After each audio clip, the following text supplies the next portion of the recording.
Coming up on DNews, we'll hear from Eagles fans after the team brings a Super Bowl victory home to Philadelphia. They have survived millions of years and have been around since the dinosaurs. And now you can see crocodiles live at the Academy of Natural Sciences. I'm Darren Gong with that story coming up. Plus, we'll meet two Drexel alumni who worked on Oscar-nominated films Kong Skull Island and The Greatest Showman. From the Paul F. Harron Studios at DUTV, you're watching DNews. Hi, I'm Greg Markowitz. I'm Emma Casey. Health experts constantly remind us about the risks surrounding smoking. But just knowing about the dangers doesn't always help smokers kick the habit. So what is the answer? Morgan Fields talks to experts on campus who feel they may have found it.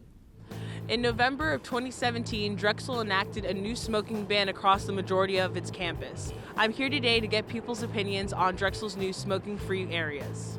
I'm a non-smoker. I dabble. No, I've actually never smoked before. In late 2017, Drexel sent out an email titled New Smoke-Free Areas and included this map showing where people are not allowed to smoke. Smoker or non-smoker, this is an issue that affects each member of our Drexel community in different ways. I feel like it's kind of excessive. I feel like you can, if you want to smoke, you can smoke wherever you want as long as it's outside, I feel like. I didn't know about it, and now I feel like it's a good thing because smoking is obviously a bad habit and harmful to your body. So I think it's good that they're promoting something against smoking. I knew about them slightly, and I don't really care, to be honest, but I have a lot of friends who do. Yeah, I didn't know about it until you mentioned it to me, actually. I think they kind of picked a bunch of areas where there's a lot of traffic flow, so I think that's kind of good for people who, don't like the secondhand smoke experience. So it makes sense to me. While some students focused on how the ban affects them and their friends, others talked about the reasonings behind the changes. Probably to make the campus like a little more clean, and I guess to be aware of have the people that do smoke have their specific area, and have it not affect non-smokers, I guess. I think they did it to encourage less smoking. Kind of for that reason, people that don't want to be around, those carcinogens and the smoke in the air, just to accommodate those people, I guess. Good or bad, some students question if the ban will really be effective in the long run. I don't really think it has an effect, honestly. I feel like people are just gonna do it whether there are rules in place or not. And what could they possibly do that, they're gonna bring the hammer down? No, they're not gonna do that. So I don't know. I see why it's a thing, but I don't know how helpful it is, really. We also talked to the experts at Drexel University who were behind creating and implementing this plan. The young people today are leaders in this. It's great that they are because, as I said, once you start smoking, once you initiate at a young age, you really are destined to have trouble kicking that habit. That's where most people begin. I can't say it enough. No amount of tobacco is safe. Not chewed, not inhaled, not used as snuff. Cigar, cigarillo, and vaping are all dangerous to your health. Philadelphia Department of Public Health Tobacco Policy and Control Program Manager Ryan Kaufman says the smoking ban at Drexel is catching students at an early age to keep them healthy for a lifetime. First and foremost, they protect people from secondhand smoke exposure, which, as I mentioned, has no safe level of exposure, but there's also other benefits which are less commonly considered. So they help reduce the likelihood of young people initiating tobacco use. They help prepare young people for tobacco-free workplaces. So as Drexel graduates sort of enter the working world, a vast majority of working environments are tobacco-free as well. So it's sort of preparing and setting that norm early for those students before they arrive in those professional settings. They also help motivate individuals to quit smoking.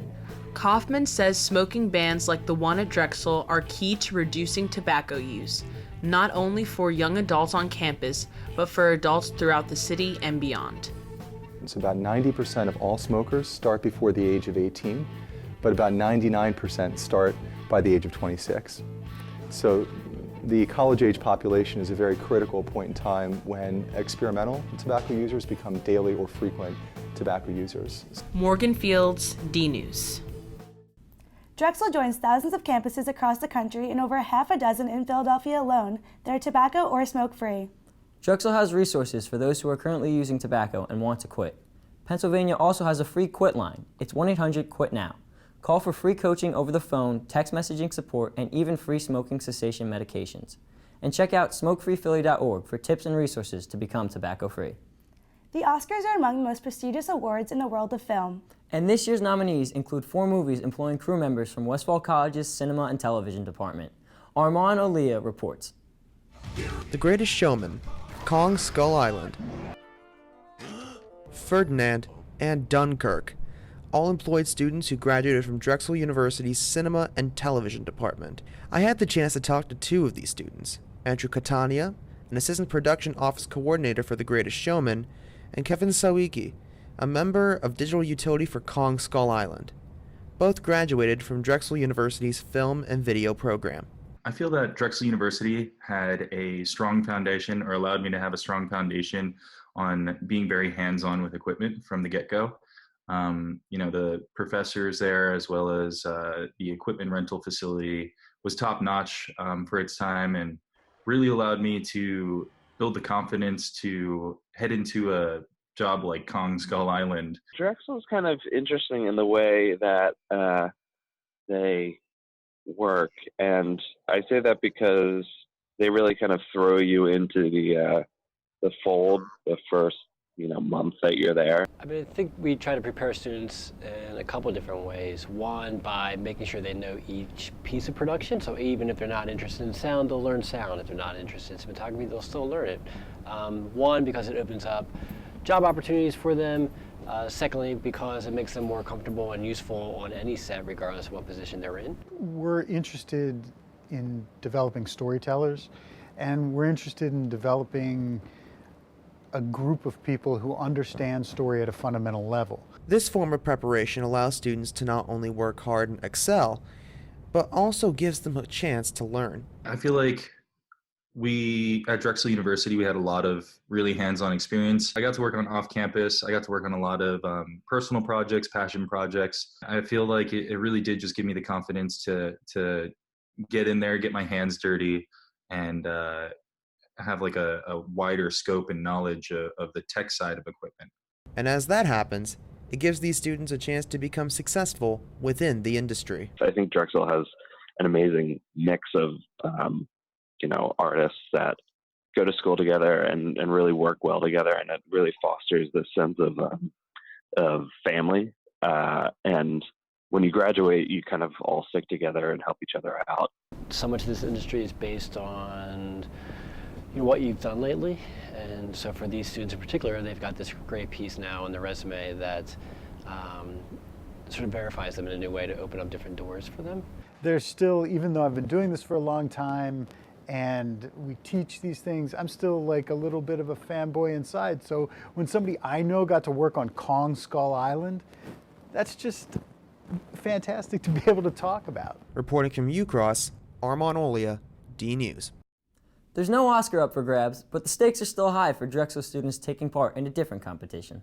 Michi Liu talks to interior design students at Westfall College who participated in the Hawk Futures Design Competition. The design competition involves in 2-person student teams competing for internships and cash prizes.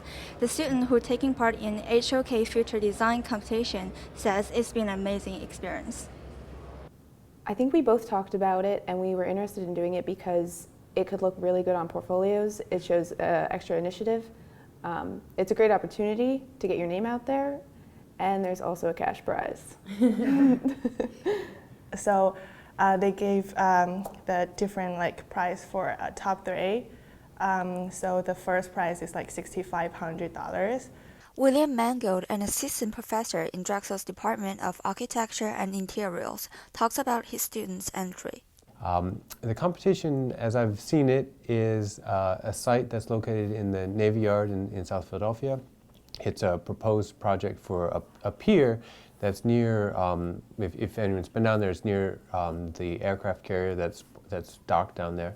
Dr. William Mangold says the students created a floor plan for a transportation hub. Our concept of this whole project is about the concept of old and new. We need to divide this whole space into three main parts. The first is the lobby for the transportation, include the cafe. There's going to be a water taxi stop here. Patio part of the cafe is here, and this whole part is more public space. And another part is this experience center. They have sometimes they want rent for different events, and the last part is this office space. But it's kind of an open-ended project in which the students can define and kind of establish their own terms. It's a nice competition that way. It allows for a lot of kind of open-ended exploration and kind of an imaginary way of approaching it. Yes, I have seen some of their projects. One of the kind of fun things from the faculty point of view is we get to kind of work with them outside of what our normal class structure is. The HOK Future Design Competition involves design students from across the region and is hosted by the Philadelphia office of HOK Designs. I think we have a good chance. I think that the work looks really good, and we definitely show very well in these kinds of things. HOK Company was founded in 1955 and employs 1,700 in 23 cities around the world. Reporting from Urban Center, Meiqi Liu, DNews. We recently had the chance to visit a unique exhibit that could be one of the best-kept secrets in the area. The Chestnut Hill Friends Meeting in Northwest Philadelphia is home to a Quaker community, but it also houses a pretty remarkable view of the sky. Take a look. It was amazing. It's kind of hard to describe without actually experiencing it yourself. It was just a surreal experience. You know, I wasn't really sure. I thought it would be kind of more like a light show with a lot more different things, but I was really surprised, and I thought it was really awesome. It was pretty cool to see the colors kind of change in the through the big window. When I came here, I saw just a small piece of sky in a square shape, and then I noticed the changing of the color of the sky. I've never noticed so many colors for the sky. So it was amazing and beautiful, absolutely beautiful. Many who experienced the show compared what they saw to a beautiful piece of artwork. It was hard to tell what was going on while it was happening, but it was really beautiful. It kind of reminded me of a Rothko painting, constantly transforming. It was hard to say if the light changing or if the sky changing or if my eyes changing, what was creating the effect, but it was constantly different, and it was also a really fast 55 minutes that was really beautiful. Allison Marzoli is one of the hosts for the Sky Space exhibit. She explains how the exhibit works. So the James Turrell Sky Space is a piece that works with space and light. It also uses color in that way as well.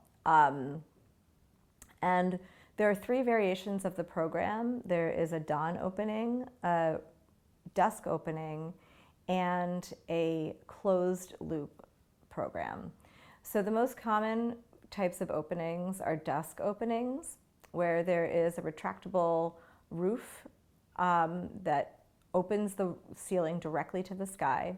And then there's a series of lights that illuminate the interior of the room, and those change color over a period of time, about 45 to 50 minutes, because that's the time that the sun takes to actually fully set or to fully rise in the sky.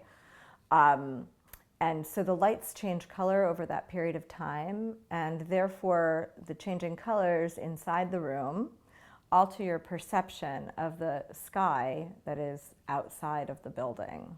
This unique exhibit is located at the Chestnut Hill Friends Meeting. For more information on showtimes, visit chestnuthillskyspace.org, and the Philadelphia Museum of Art is currently planning a second Sky Space, making it even easier for the residents of Philadelphia to witness this one-of-a-kind light show. Another unique exhibit in Philadelphia is getting attention from animal enthusiasts big and small. DNews reporter Darren Gong takes us to the Academy of Natural Sciences at Drexel University. I'm here at Drexel University's Academy of Natural Sciences, where they've just unveiled their latest exhibit, Crocs, Ancient Predators in a Modern World. Let's take a look inside. Well, hello everybody. Now, today I have with with me one of our juvenile American alligators. Now, you can find populations... Patrick Ryan is an animal caretaker at the Academy of Natural Sciences of Drexel University. He's also the resident crocodile expert. And they can actually grow up to an average length around 8 feet long for females and about 11. The live animals we have here in the exhibit, we actually exhibit 4 different species. The first we have is a Siamese crocodile. We have a West African dwarf crocodile, a small group of juvenile American alligators, as well as 3 broad-snouted caiman. Well, these animals are incredibly important parts of their ecosystem. Many crocodilians are what are known as an apex predator, meaning they're really the top of the food chain. And that means they help regulate the populations of prey animals and kind of keep them in check. The Academy is hoping this exhibit will draw curious nature lovers, young and old. One of the reasons we selected the Crocs exhibit is because we know that Crocs are kind of mysterious. People really don't know that much about them, especially in this part of the country. So we really thought it'd be a fun way to bring an exciting and unusual creature to Philadelphia. Jennifer Sanchi is the Academy's Senior Director of Exhibits. Even she was surprised by some of what she learned about crocodiles. One of the coolest things I learned in this exhibit was how social crocodilians are. I had no idea that they communicated with each other, how they communicated with each other, that they were good mothers, that their mothers watch over the babies for months and months. So there's a wonderful part of the exhibit. I think it's my favorite part, where you can push a button and hear the different calls that crocs make to each other.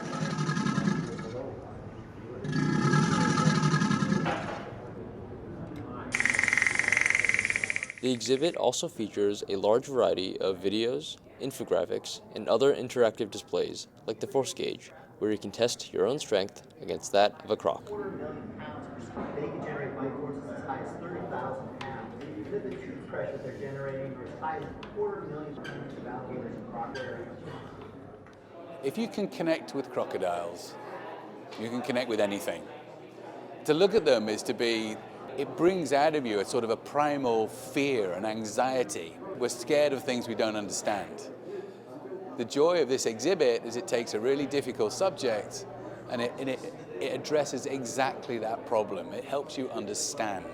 And by the end of it, no matter what age you are, I can promise you, you won't be scared at all. That is at the core of humans' relationship with the world around them. And it might be argued it's at the core of humans' relationships with each other. So this is how that exhibit bridges that deficit in one very modest but interesting and in some ways fun way. Reporting from the Academy of Natural Sciences at Drexel University, Darren Gong, DNews. The Philadelphia Eagles are Super Bowl champs. For the first time in franchise history, the Eagles brought home the Vince Lombardi Trophy. And as Mike Marcucci reports, fans are still talking about the big game. On February 4th, 2018, the Philadelphia Eagles finally won the coveted Vince Lombardi Trophy at Super Bowl 52. The city erupted into an almost a week-long celebration over the win that culminated in a parade. We were able to get the opinions of some enthusiastic Eagles fans on the matter. It's a big accomplishment for them, and I'm happy for them. We're ecstatic. We super happy. I cried on Sunday.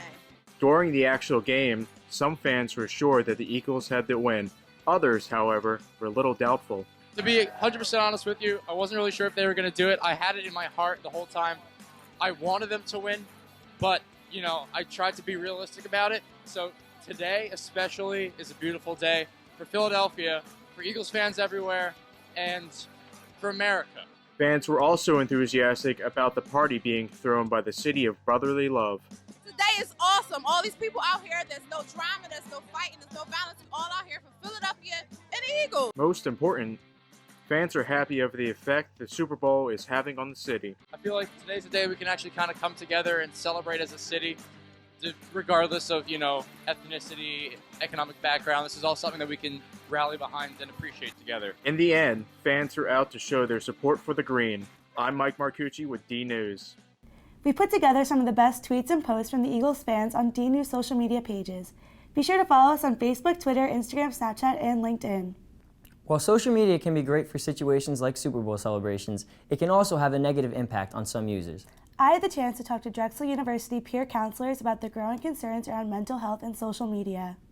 Social media can be both helpful and harmful depending on how it's used.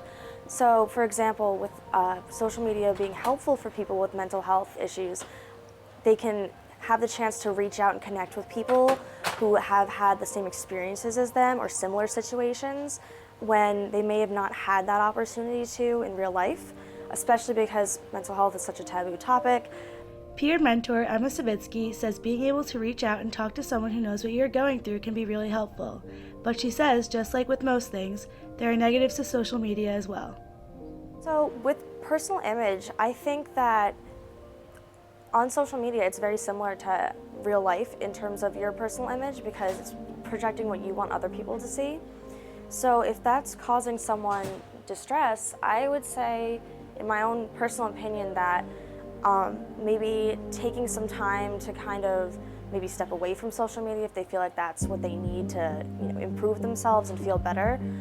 Savitsky says if turning off social media platforms for a short period of time does not help, it may be time to think about professional counseling.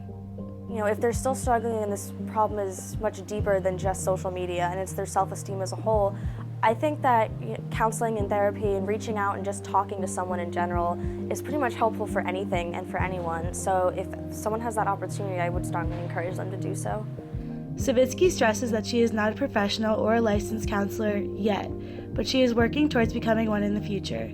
A behavioral health counseling major, she says being a peer counselor is helping her to fill her need to help others. But being a peer counselor, after getting, you get trained, it can help you. I feel like I'm doing what I can to help with my ability to help at the moment, and I feel really good about that. And I feel like everyone deserves to be able to talk, anonymously, confidentially. Another Drexel University peer counselor, Lexi Weinstein, says the mental health impact of social media often depends not only on the platform but also on your audience. I feel like in some cases it can be beneficial because it can boost people's self-esteem. Like Instagram, for example, you post pictures, you get positive feedback, but at the same time I feel like it could also have a lot of pressure because then you get pressured to hit like a certain amount of likes or a certain amount of comments. So I feel like it could veer both ways.